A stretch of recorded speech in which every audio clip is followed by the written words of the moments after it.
దొంగలు పడ్డ 6 నెలలకు కుక్కలు మొరిగిన సామెత చందంగా వైసీపీ నాయకులు డీఎస్సీలో అక్రమాలు జరిగాయని ఆరోపణలు చేస్తూ రాద్ధాంతం చేస్తున్నారని ఎమ్మెల్యే నంద్యాల వరదరాజులరెడ్డి ఘాటు వ్యాఖ్యలు చేశారు.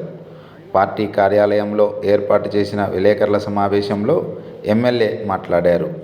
డీఎస్సీలో ఉత్తీర్ణులైన వారు ఇప్పటికే ఉద్యోగాల్లో చేరి 2-3 నెలలు జీతం కూడా తీసుకున్నారని, మరి ఇప్పుడు ఎందుకు వైసీపీ వారికి డీఎస్సీలో అక్రమాలు జరిగాయని గుర్తుకు వచ్చిందో చెప్పాలన్నారు. వైఎస్ఆర్ కాంగ్రెస్ పార్టీ నాయకులకు జగన్మోహన్ రెడ్డికి డీఎస్సీపై ఆరోపణలు చేసేందుకు సిగ్గు ఉండాలని అన్నారు. డీఎస్సీ ఎంత నిక్కచ్చిగా జరిగిందని, అర్హత ఉన్నవారికి ఉద్యోగాలు లభించాయని, వారందరూ ఉద్యోగాలు చేసుకుంటూ సంతోషంగా ఉంటే ఇప్పుడు వైసీపీ నాయకులు ఆందోళనలు చేసి అక్రమాలు జరిగాయంటూ ఆరోపించడం దారుణమన్నారు. ఇలాంటివి ఎన్ని జిమ్మిక్కులు చేసినా ప్రజలు నమ్మే పరిస్థితుల్లో లేరని, మీకు అందుకే 11 సీట్లకే పరిమితం చేశారని ఎమ్మెల్యే అన్నారు.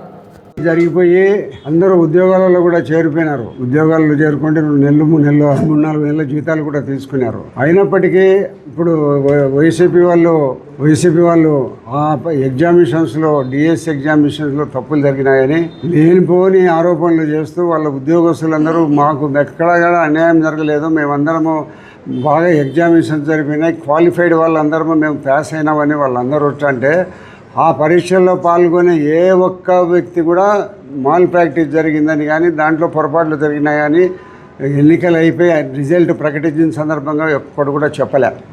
అట్లా చెప్పకపోయి 3 నెలలు జరిగిన తర్వాత డిఎస్సి ఎగ్జామినేషన్లో తప్పులు జరిగినాయి, ఏదో పొరపాట్లు జరిగినాయి, అన్యాయాలు జరిగినాయి, అక్రమాలు జరిగినాయని ఈరోజు వైఎస్ఆర్సీపీ వాళ్ళందరూ మాట్లాడడం అనేది సిగ్గుచేటైన విషయం. సిగ్గుంటే మాట్లాడరు. ఎందుకంటే ఎన్ని రోజులైంది జరిగిపోయి టీచర్లు ఉద్యోగాల్లో చేరినారు, 3 నెలలు 4 నెలలు జీతాలు కూడా తీసుకున్నారు. ఈరోజు అన్ని చోట్ల పోయి మా అన్యాయం జరగలేదు, న్యాయబద్ధంగా మాకు మా టీచర్ల పరీక్షలు జరిగినాయని ఈరోజు అందరూ రాష్ట్రం అంతా పోయి అందరి కర్నూలులోనూ అన్ని ప్రాంతాలలోనూ ప్రజలు ఉద్యోగంలో చేరిన వాళ్ళందరూ ప్రతి టీచర్ కూడా ఎక్కడ అన్యాయం జరగలేదని ఈరోజు రాష్ట్రం అంతా చెప్పడం జరుగుతుంది. వీళ్ళేదో ఇంతకాలం జరిగిన తర్వాత దొంగలు పడిపోయిన 6 నెలలకు కుక్కలు మురిగినాయంట. పల్లెలో సామెత ఉంది, దొంగలు పడినాక 6 నెలలకు కుక్కలు మురిగినాయంట. అట్ట వీళ్ళు మురుగుతున్నారు. కాబట్టి ఈ డిఎస్సి ఎగ్జామినేషన్లో చాలా నిజాయితీగా కానిస్టేబుల్ ఎస్ఐల సెలక్షన్ కూడా ఇంకా మళ్ళా జరగబోయే దాంట్లో ఎక్కడ మాల్ ప్రాక్టీస్కి అవకాశం లేకుండా జరిగే పరిస్థితులు పరీక్షలు అన్నీ జరుపుతుంది ఈ ప్రభుత్వం. నిజమైన ఎవడైతే మెరిట్ స్టూడెంట్ ఉన్నాడో వానికి ఉద్యోగం రావాలనే దాంట్లో ఎక్కడ కూడా మేము కాంప్రమైజ్ లేదు ఈ ప్రభుత్వం. వాళ్ళు ఏదో చెప్తున్నారు, జగన్మోహన్ రెడ్డి గారు మన లోకల్గా ఎక్స్ఎమ్మెల్యేలందరూ కూడా మాట్లాడి ఏదో మాకు అన్యాయం జరిగిందని. ఏ ప్రజలు పోయినారు మీ దగ్గరికి అన్యాయం జరిగిందని? 2 నెలలు అయింది పరీక్షలు అయిపోయి, ఉద్యోగాలలో చేరి 2 రోజులైంది. వాళ్ళందరూ ఇప్పుడు మతికొచ్చినదా? నేను చెప్తే కదా, దొంగలు పడి ఎత్తుకొని పోయినారు, మళ్ళీ 6 నెలలకు కుక్కలు మురిగినట్టుంది వీళ్ళ పరిస్థితి. కాబట్టి ఇట్లాంటివన్నీ చేసిన దానివల్ల మీరు ప్రజలు ఎవరు నమ్మరు.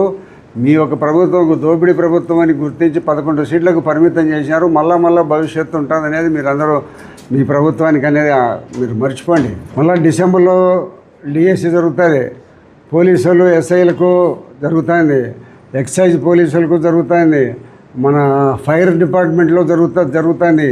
అన్ని డిపార్ట్మెంట్లకు మళ్ళీ ఉద్యోగాలు విపరీతంగా నిరుద్యోగులందరికీ ఉద్యోగం రావని ఒక మంచి ఆశయంతో ఈ ప్రభుత్వం పనిచేస్తుంది. మీ మాదిరిగా ఎక్కడో దోపిడీ చూసుకొని దాచిపెట్టుకోవడం అనేది ఏం లేకుండా నిష్పక్షపాతంగా ఈ ఎగ్జామినేషన్స్ జరుగుతాయి. మీ ఇష్టం ఎక్కడైనా ఎవరన్నా చూసుకోకండి, ఎక్కడ కూడా తప్పు జరిగేదానికి అవకాశం లేదు. అంత మంచి అధికారులతో ఎక్కడికక్కడ